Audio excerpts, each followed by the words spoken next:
Good morning. It is 8:38. This is Jason Dean at Film Fanatic headquarters.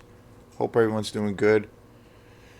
Another December morning, pretty chilly out. It got pretty cold last night. So this show is going to be the conclusion to my coverage of the Alien franchise.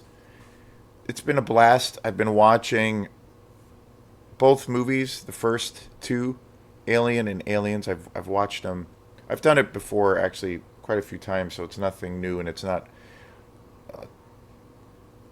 all that much of a stretch for me to do. But I watched Alien from '79, Ridley Scott's masterpiece. I watched that first. Obviously, started out with that one, and then I followed it up with James Cameron's just incredible movie, Aliens, the sequel. I decided to kind of leave out Alien 3 and also Alien Resurrection. The other movies that I decided to leave out were Ridley Scott's Prometheus and also Ridley Scott's Covenant. I'll talk a little bit about that. This show is going to be centered on the quadrology, and that's this bad boy right here. This is like a massive 8 disc box set. This I have on DVD. I'm not gonna upgrade this because it's got all four movies that I just mentioned in the set, and it's all DVD. It's all in DVD form. The only two movies that I really wanted to get on Blu-ray were, and also like the only two movies I wanted to get like collector's editions of were the first two movies, Alien and Aliens. The other movies, oh, they're okay. I mean, I obviously have them all. I have other copies, I believe, of some of the later films on also DVD. But this is all four. I don't own Prometheus. I don't own Covenant. I might eventually, out of all of the movies, the movie I probably, as far as the later period goes, the movie I probably would be possibly interested in buying on Blu-ray, or maybe even if it came across a DVD copy, would be Prometheus. That movie has some elements to it that I like. It is a little bit better over time. I find that I do kind of enjoy that movie to a degree over time. I still think that it has, some major flaws to the timeline because that one is supposed to follow it's essentially it's a prequel to the first movie with the aliens, the discovery of the aliens in the very first one by Ridley Scott, where the Nostromo lands on after receiving this beacon. They come across this alien craft, this ship, and they come across these figures that are inside called the space jockeys, that are these essentially these giants, and it's kind of where the origins of the xenomorph and where the alien species kind of originated from and came into fruition. So Prometheus acts as more or less a prequel to all of that. There are things about it that are interesting. There are things about it that are pretty hard to wrap your brain around as far as the series of events. One of the biggest gripes that I have, and again, this is all matter of opinion. One of the most beautiful things that I love about Aliens, and especially Ridley Scott's movie, is that the technology. Ridley Scott, the director, always refers to it as a truck. It's essentially a tale of truckers in space, and he's cited many times the biggest influence for him for Alien was, as far as films go, was Tobe Hooper's classic Texas Chainsaw Massacre, where it, and That movie obviously has a real gritty tone. It's really dirty. It's really raw. It's super low budget, but it's about these characters, and you actually don't really see the like horrific gore that people assume that that movie is filled with. It's really what you see is what you don't see is more frightening, and it's more of a psychological horror. But essentially, the tone of that film of Texas, the the way that universe was created, it all has this really lived in, kind of dirty, raw feel to it. And Ridley Scott really took that notion or that aesthetic and applied it to Alien, and basically created the Nostromo, the ship, and took that story or took that tone and used it for his characters. Where like the Nostromo looks like it's a ship that's really lived in. The technology is advanced, but there's also things about it that it seems like it could break down. It's got this really raw kind of quality to it. It's not super hyper advanced as far as the technology. It's a lot of weird digital stuff that almost harkens back to like 80s kind of technology. It has a glitchy element as far as the use of technology where things don't always quite work. It's not seamless, but it has this dirty, raw quality, and the ship and the whole world that the Nostromo is in feels like it's lived in. And so the thing that I have the biggest problem with, say, with Prometheus, and also Covenant, but especially probably Prometheus, in the storyline and in the mythology of the Alien franchise, Prometheus is acts as a prequel to Alien. And the universe, aside from the acting, aside from the storyline, and the plot twist that that movie does have, and the action, all of the elements, just looking at face value, the world and the aesthetics around that world, Prometheus's world, the way that movie is presented, the technology in that film is so hyper advanced, meaning that the ships that are used, the way the crew has access to information, and the way they access information, the technology that they use as far as even their from the weapons that they use in the film to where they use things for how they travel, to the science of what they use, the medical aspect, the and the way they transfer information is so hyper advanced. There's so much CGI in that film in Prometheus, and when you compare Alien and Prometheus, the technology is so much more advanced in Prometheus by leaps and bounds. It's literally, it feels like storyline wise and the from the perspective of the world that that movie is set in, Alien, Prometheus feels, has always felt to me way more advanced from a technological standpoint.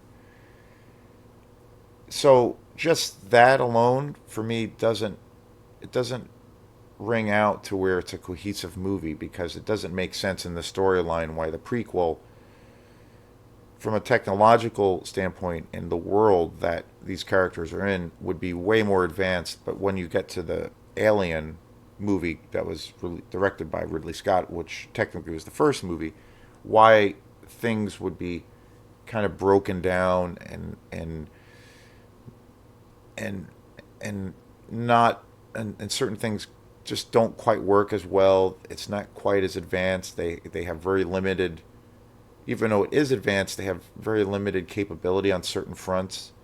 The weapons, there's virtually no weapons. Even the science, they're limited on that scale also. So it just doesn't blend together at all in any way. That was always the biggest gripe that I had with those movies, was just the cohesiveness. It just doesn't have that raw feel like Alien does. Everything is too perfect. Everything is too, from a tech side, everything is too seamless and clean, and and information is too easy to acquire, and the weapons are too advanced. The science is too advanced. So it doesn't make sense in the order of the story why Alien, when you get to Alien, directed and it came out in '79, why things now are kind of broken and they're kind of shoddy. They're not quite working as well. They're relying on lots of screens where the tape, it looks like essentially VHS video. So, and again, that's just, I think one example. I think the storyline and Prometheus is interesting, but I think some of the logic in the storyline is somewhat baffling and kind of ridiculous. But that being said, this show is going to just focus on the quadrology, the big giant box set. The reason I have this, and I'll just keep this one and keep that collection, and they do have this. This came out. The quadrology came out in 2003, which is hard to believe, and it's massive. I mean, I got this. There used to be a really awesome record shop in Camden, Maine, called Wild Rufus Records. It was a music shop, but they also had a really great movie selection. And there was, this was years ago, the early 2000s, so Blu-ray wasn't really a thing, but they had a massive DVD selection, and I bought this for like $20, and I couldn't believe it, and I was just blown away. The thing that I love the most about this collection is the special features. The special features, there's about, I think, like 10 hours of documentaries that is just amazing and on every level. That's one of my biggest attractions to usually purchasing Blu-rays or DVDs. Is I usually will always check out. I'll buy a movie on Blu-ray. Typically, I'll look to see if it's a movie I have seen before or that I love, or maybe it's a movie I haven't seen before. I love when it comes with the bonus features. I'm a total movie nerd about that kind of thing. If I'm into a movie or I'm into a particular director, I love to seek that stuff out to find out, kind of how these great films were created. Getting insight on the director, I look at it as a fun, educational thing. And there's a bunch of movies I've bought that I have gotten recently. I've gotten a lot of Lucio Fulci movies. Probably my favorite Italian horror exploitation director, or he is my favorite Italian director. And I've seeked out and done a lot of looking around for a lot of his films, and I've gotten quite a few, but I always gravitate to the ones that have tons of special features, and that's one of the beauties of a lot of his movies that have been reissued on Blu-ray, is that they're just packed to the gills with all kinds of amazing interviews, on, from every facet of the movie, and it's just totally fascinating. So, from the perspective, and if you're a person out there like me who is such a fan of getting movies and packages where it comes with, oodles and oodles of special features, the quadrology is like, this is the ultimate. It literally goes into so much detail. There are the obvious commentary tracks. There are various other shorter documentaries where they'll talk about the cinematography, the music, which is incredible, and various other things. But there are these amazing documentaries where they're full length and they follow the timeline, where they're each like 2 or 3 hours of each movie in the order of the timeline of when each film came out. and it's so interesting. It's one of the greatest. Well, for me, it's my it's my favorite collection of special features like ever. It's so interesting. I mean, it's literally, I feel it's almost like a master class, like a virtually a free education on filmmaking. I mean, it's just incredible.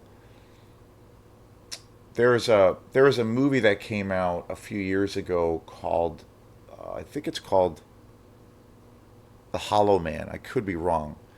And it was done by this director who had worked exclusively with David Fincher at one point. And I can't remember his name, unfortunately, but he was talking about he had worked with David Fincher at one point, but he also said, and I've even heard Quentin Tarantino talk about it, where and Quentin Tarantino obviously he's very vocal about kind of his background and his origins, that he essentially got his education from working in a video store. And him and this other guy were both talking about how they gained all this knowledge about filmmaking through just watching special features and obviously watching films, but they felt that all of these aspects of these collections and movies were just so educational as far as how you put together a really great movie, and then just where you find you're doing some research on films that you really love, and you see the ins and outs and the trials and tribulations that a lot of these filmmakers go through. My the other in my, as far as my collection goes, other movies where they have immense packages and just incredible special features. The two other ones that I can think of that I really really love, that I think are the best. Also, the I have the collector's edition of Blade Runner, also directed by Ridley Scott, and that has this 3 hour documentary called Dangerous Days, and it's amazing. Like they really, it plays out like a movie itself, and it's such an in-depth analysis on every facet on how that epic classic was created. It's amazing. I mean, it's a free education. If you're a nerd like me, you just get so much information, and it's just incredibly cool about what the inspiration for that film was, for that particular film. Where they go into deep analysis of certain books that were inspiration, other films, other filmmakers, like I said, the trials and tribulations of how what they went through. Most of the time, they went through incredible hardships to make these movies. Pressure from the studio, just incredible. Blade Runner, that special collector's edition, Dangerous Days, is just incredible. I also have another movie, David Fincher, Zodiac, who David Fincher directed Alien 3. That was his debut. That one comes with a bonus disc, the Blu-ray does, and there's hours. There's probably like 5 or 6 hours of documentaries that is just amazing. Like the detail. That's one of my favorite films out of his out of his amazing collection of films. And I also feel like Zodiac is one of his most underrated movies. Most people will talk about Fight Club and especially Seven, which I think are just masterpieces. But Zodiac for me is one of my favorites, and it always seems like it doesn't get the credibility that it deserves. So I have that on Blu-ray as a collector's edition, and the special features on it are just amazing. So there's so much stuff on there, and so that's one of the beauties of these packages. And things have changed so much in the industry. Originally, like in the 80s, or not the 80s, I should say in the late 90s, but especially in the 2000-ish thing when the DVD craze took off, when DVDs came out on the market and they were essentially replacing, VHS, they, like the order of things really were as far as home use of films or home access to films. Originally, you went from this period of where the only way you could see a movie was if you went to a drive-in movie theater or you went to a cinema. You know, so you could only see the movies.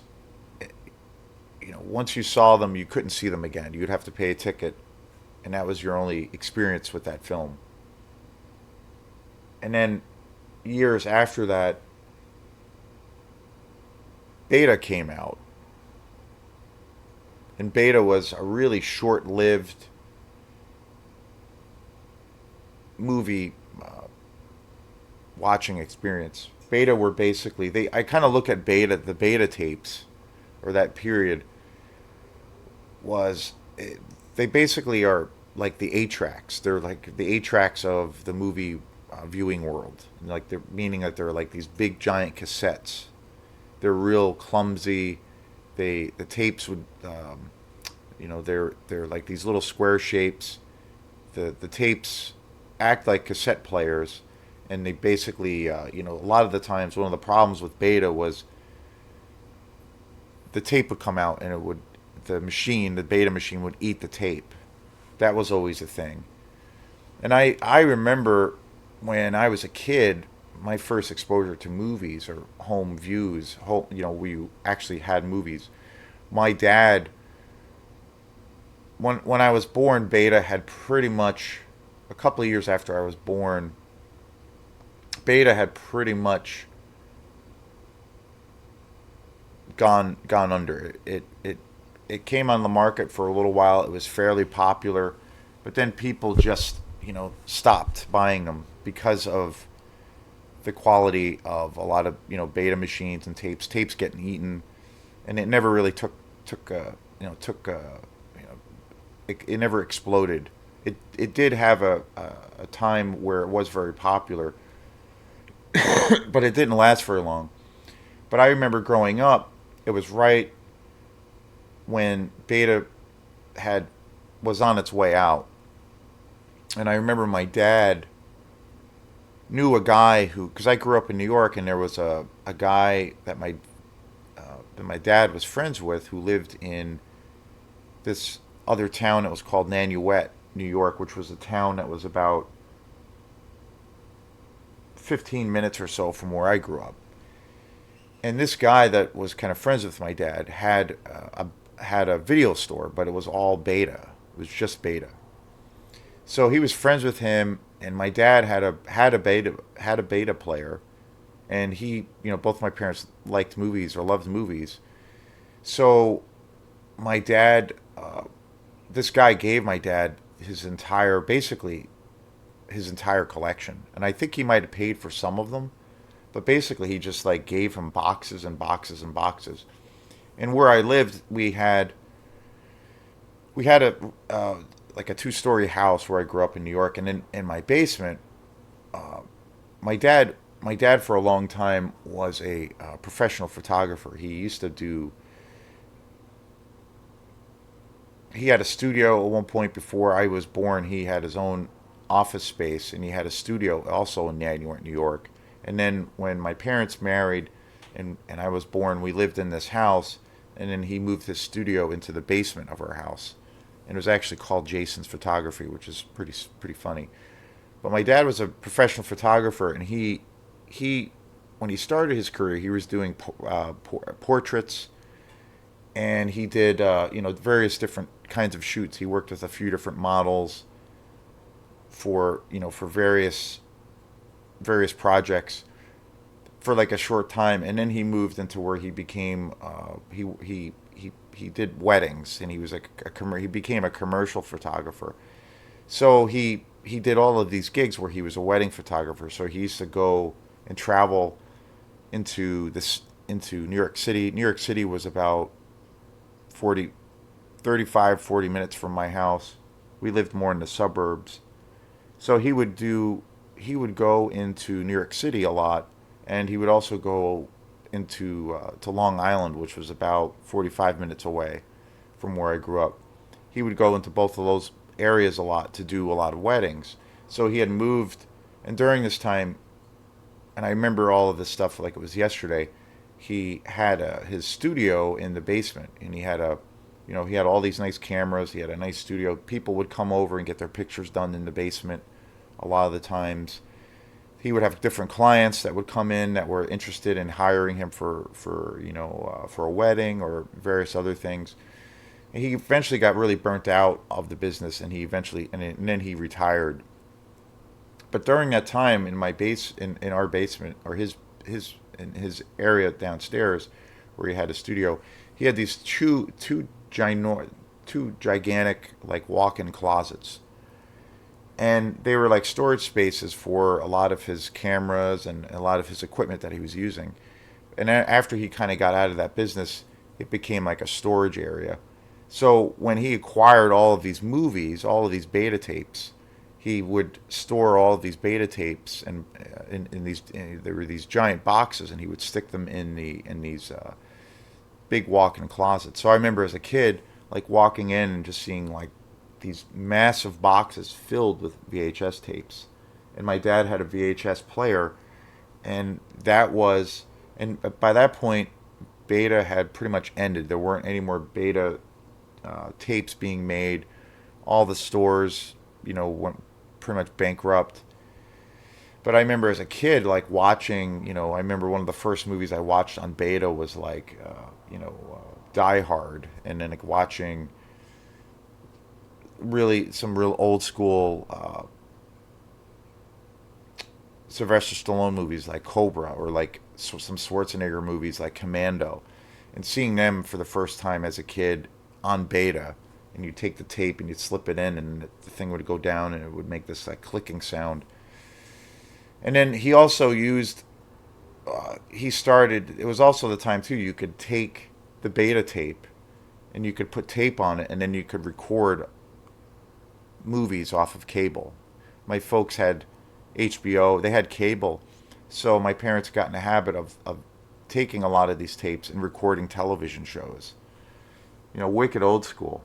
So they over time they amassed this huge collection of all of these tapes where they were recording from their TV or from the beta player. They were recording all these television shows. And then after beta went, obviously VHS came out, and VHS was a huge sensation. That was a big thing. That really blew up. And that started affecting people going to the theater, particularly around the world of, say, the exploitation world. I've done coverage and where I've talked a lot about the time in the 70s and 80s.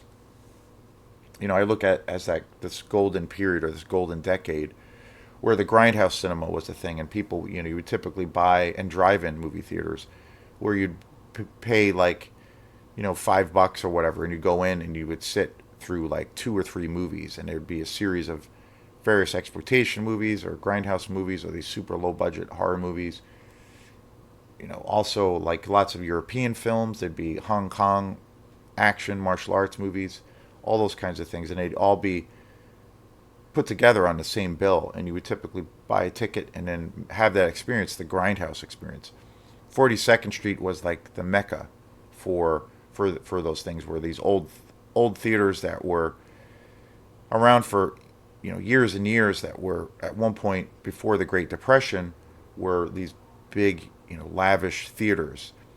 And then the Great Depression hit and the economy changed for the worse. They all closed, and then a lot of different companies moved in and essentially took over these theaters, and that's where the grindhouse cinema took over, and that had a really good run.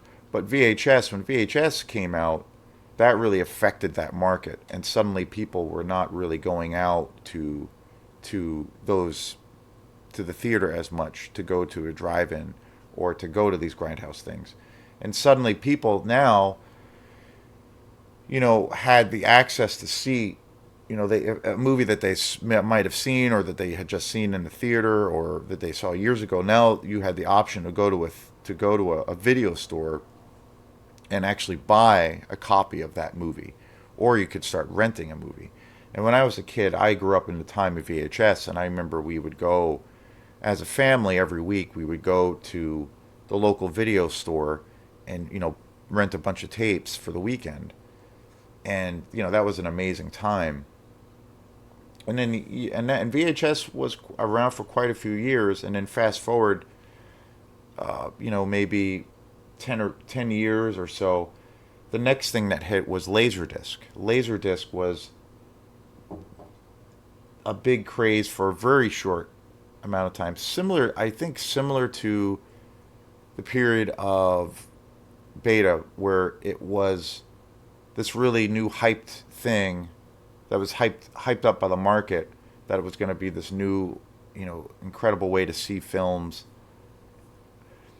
But it also died a horrible death, just like Beta. And so Laserdisc came out, and Laserdisc is, if anybody has ever seen, I've only actually seen Laserdiscs once or twice. But they're basically big. They were big giant records. They're essentially these giant records, and they're bigger. They were, I believe, larger in scale than, say, your typical music records that you would buy. They were bigger. They were more cumbersome. They could scratch really easily. You had to obviously get a Laserdisc player. They were incredibly expensive, like hundreds and hundreds of dollars to buy them. I remember as a kid going to the store, and when Laserdiscs had come out, I remember seeing The Shining. They had The Shining on Laserdisc, and I remember seeing it in the store. And I remember, as far as I can remember, it was like $50 for like a brand new edition of The Shining on Laserdisc. So it was like incredibly expensive. But people who were real collectors and that were into like good quality products for movies, they were buying them. But because of all of the other things that came with, being that they were very expensive, they were really cumbersome. They took up lots of space. They were huge. They used to, I guess, I would hear stories of where, and from what I read, they laser discs would scratch really easily. They were really hard to take care of. And overall, I think it was the expense and just how big they were. So they died a slow death, or I should say a quick death. They were gone. And then after that, VHS was still going relatively strong. And then the next thing that came out was DVD, and DVD came out, and that exploded. That was massive and mega. That was a huge, huge thing, and that lasted for a really long time. And I think, from a technological standpoint, DVD was a real revolutionary thing, because now everything was remastered, everything had a digital quality to it, so it had superior sight and sound for each movie. One of the greatest things too, during that period, was when I started to become a real big movie fan, and about maybe 5 or 6 years after DVDs came out and they were becoming these huge, it was a huge deal. That's when I started buying movies, and I was probably in my mid to yeah, probably in my mid 20s to late 20s. That's when I first started buying DVDs. And one of the amazing things about DVDs at that time was, you could buy, like, say, a movie that you loved growing up, like, say, for example, Psycho. You could buy that on DVD, and the quality of the picture and the sound would just be amazing and just be incredible. But the big allure of it was, now these DVDs, like, say, Psycho, for instance, had all of these special features, and like maybe a bonus disc. There'd be like a collector's edition that would come out. And basically it would comprise of where you would get all of these, with your movie, you would get all of these amazing special features and interviews and documentaries. There would be running commentary over the movie, and all of this great insight onto how, like, this classic movie was made. And that was like amazing, because suddenly movies that you loved growing up or that you'd seen, you could find out, like, how these classics were made, and you would get all this cool information. At that time, a few years after DVD came out, and became popular, suddenly there was all of these great movies that were being released, and they had, multiple disc packages. Some of them, I remember one of the biggest ones was like Fight Club, 7, where it came with 2 discs, and there was just hours and hours of special features, and that became a thing where now all of a sudden all of these movies that were coming out came with all of these bonus discs and also hours of special features. And for people who were into film at that time, that was a huge allure, and they would, you would get all this extra great packaging, amazing, all this great, artwork, all these things, and it was just a really, a real win-win situation if you were a fan of these films. So that was one of the biggest attractions to buying them, and I know for me it was. And then about maybe 10 years or so after that, Blu-rays came out, and Blu-rays were now even a higher quality of those films. And at one point, that was looked at to be the next thing of where that was going to be the next phase of home, movie collecting, and that was going to phase out DVDs. And eventually it did. It had a huge impact. And suddenly there was this huge shift. The market for DVDs went away. There's still a demand for it, but it went down like by leaps and bounds. But it was around for a long time. It had longevity, and it's still a thing. It's still out. It's still it's still got an audience, and still is able. They're still able to make money. But now DVDs are more cheaply made. Now special features are not. Apparently, when they made these movies on DVD, it was an obvious added expense. It was expensive for studios to put together these packages and these various editions. But being that people are not buying them like they used to, they stopped coming with all of these packages. A lot of DVDs now, if you buy them, have like zero content on them. You just get literally the movie, maybe a trailer, maybe a commentary track, or if they have a special features thing on it, it's like this real generic, 3-minute thing of where they'll interview a couple of the actors or the director, and it's like super generic, and there's no there's no in-depth like analysis about the film. And the reason the studios did that was to cut the expense because there isn't that demand. But now with Blu-rays, all of those things now are on Blu-rays, and even at a higher level. So it's so funny how the market changes. And now the next thing is 4K. 4K is this next thing of where now you get even a higher, bigger, higher resolution of everything. And now things have shifted to now where, and 4Ks are typically a lot more expensive than Blu-rays, but now the market is moving towards that. So it's always interesting to see where these things go. But typically now, if you're seeking out a movie and you want to buy it, you go for the Blu-ray edition.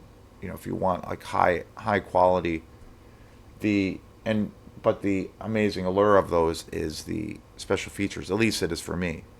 I probably won't get 4K, maybe at some point, but that would just mean I'd have to buy even more editions of movies that I already have multiple copies of, and I'm not really interested in having to keep buying more and more editions of movies, but that's just how things are in our consumer-driven world.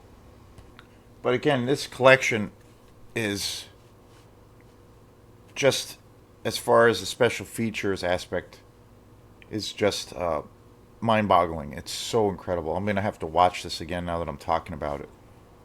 And the packaging is so awesome. They do have this now. This particular edition, this DVD collection, came out in 2003, like I said. I have seen this collection on Blu-ray and even 4K, where they now include the newest edition of this Quadrilogy does include Prometheus and Covenant. They're all included, and it's all on Blu-ray. And there's also, like I said, a 4K version. But being that I have the two movies that I cherish the most, I have really amazing editions of that on Blu-ray. The rest of the movies, I'm not really that excited about. I basically watched this for the special features. Like it's completely insane. I mean, it's got 8 discs, and there's like I said, there's like 10 to 12 hours, and I can't even get this all in camera. It's so huge. Um, I mean, it's just. I remember when I first got this, my jaw kind of dropped, and I paid, and I got this. I got this in this came out in 2003, and I probably got it in like 2006 or so, like a few years after it had come out, and it's just like, it's massive, and every movie is covered in like extreme detail, and it's so revealing, and I love that there's the perspective that you get from watching these is that you have interviews of all the creators of the films, and there's interviews with Fox Studios whose studio basically put out this franchise, and it's amazing how they don't pull any punches, and they're just so, particularly with the later films with Alien 3. Really, it's very much so on Alien 3, and then also Alien Resurrection, and they really talk candidly about how and how and why they feel those films kind of failed. Like, because commercially, both of those films didn't do very well at all. The first two were huge. I believe Aliens, James Cameron's sequel, was the biggest moneymaker in the franchise. But the rest of the two films essentially bombed, especially Alien 3. Resurrection, I believe that there was a sizable amount of money made for that one because it had been quite a few years, and plus Sigourney Weaver was going to be back in the film. And I did see that. I remember going to see Alien Resurrection in the theater, and there's aspects of it that were kind of cool, but it was overall like kind of silly and kind of ridiculous. And but the first disc, which focuses on Alien, is obviously probably the best one as far as documentaries go. I love that one, and I should say, and also James Cameron's interview, and for Aliens, and all of the special features around that, and Alien 3. Like those three, the special features on those things are just unbelievable. And of course, this whole story, the whole storyline, the whole mythology of Alien was created by Dan O'Bannon and Ronald Shusett. Dan O'Bannon was out of the Roger Corman world. He at one point was a low budget horror film director. This was like his big claim to fame. I believe he passed away a few years ago, but he created such a masterpiece. Him and also Ronald Shusett. And originally they were Dan O'Bannon in the beginning was originally going to be the director, but the studio decided that they needed somebody who, they wanted to go with somebody who had maybe a different vision. So they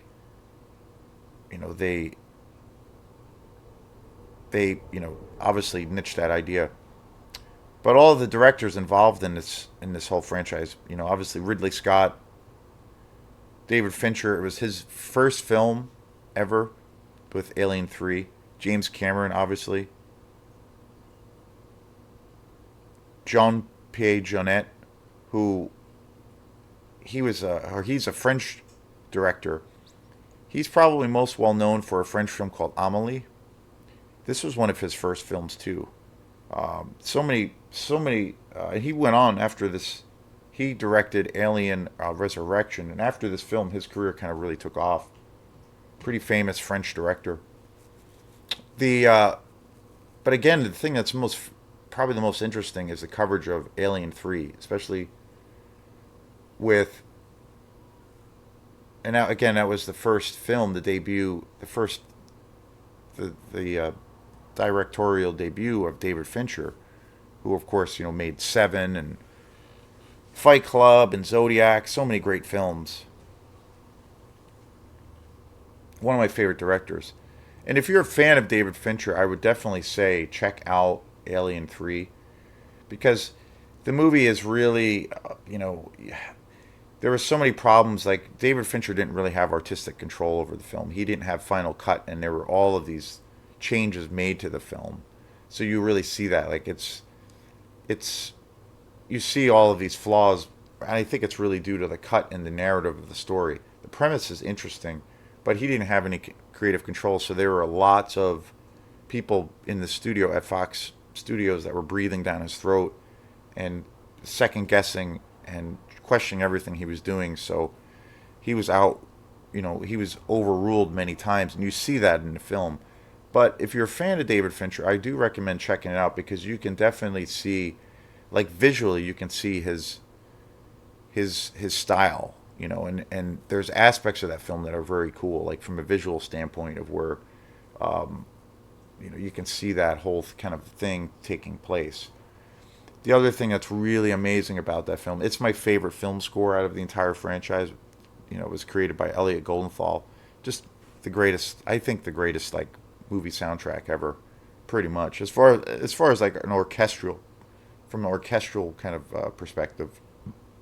And one of the other things that's super cool, originally they had hired another director before David Fincher, and they had this incredible, elaborate storyline where it was going to be something totally original, something totally unique, and kind of its own standalone movie. And it was creatively going to be a real big risk for the studio to take. But they go in such in-depth analysis as to how that happened and why they decided to basically cut that idea, and they wanted to play it a little bit more safe. They didn't want to take. They thought it was the studio, Fox Studio, Fox Studios believed that it was going to be too much of a financial risk for them to do something on that was so outside of the box. So there's a whole documentary about that, and I believe it's Alien 3, and it was going to be, I think, could have been an amazing film if they had, take let these other filmmakers or this one filmmaker take this chance.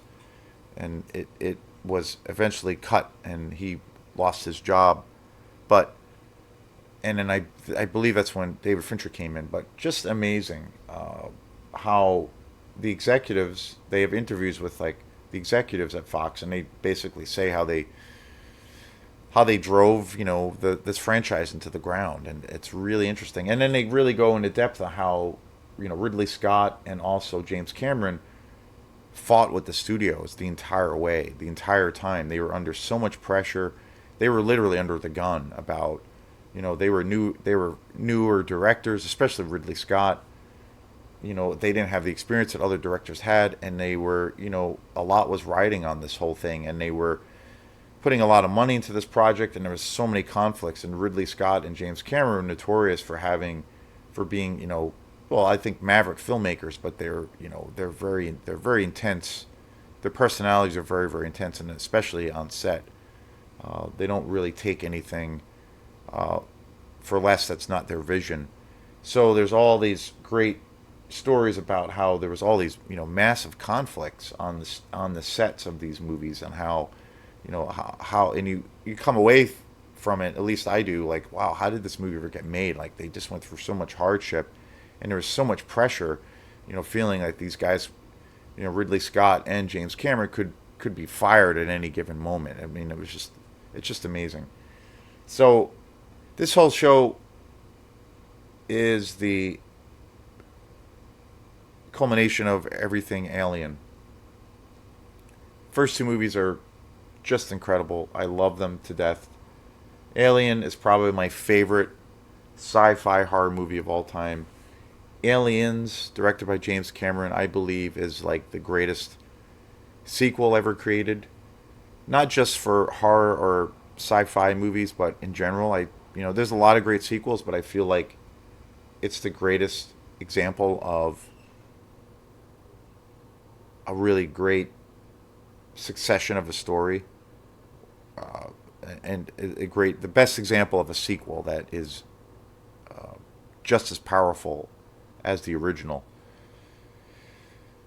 So this is Jason Dean at Film Fanatic. I want to thank everybody for supporting this channel. I've been really loving that people have been checking this whole thing out, and with the views have been going up each day, and been doing some specialty shows. This is kind of a little bit of a specialty show where it's kind of been just hopefully just focused on the special features aspects of DVDs, Blu-rays, and then now 4K, where that evolution has taken us as film collectors, and also the show mainly being focused on the quadrology of the Alien franchise, which is my favorite collection of special features ever. So if you like this page, please like and subscribe, and we'll see you next time. I really appreciate all the awesome support. So have a really awesome day. Peace.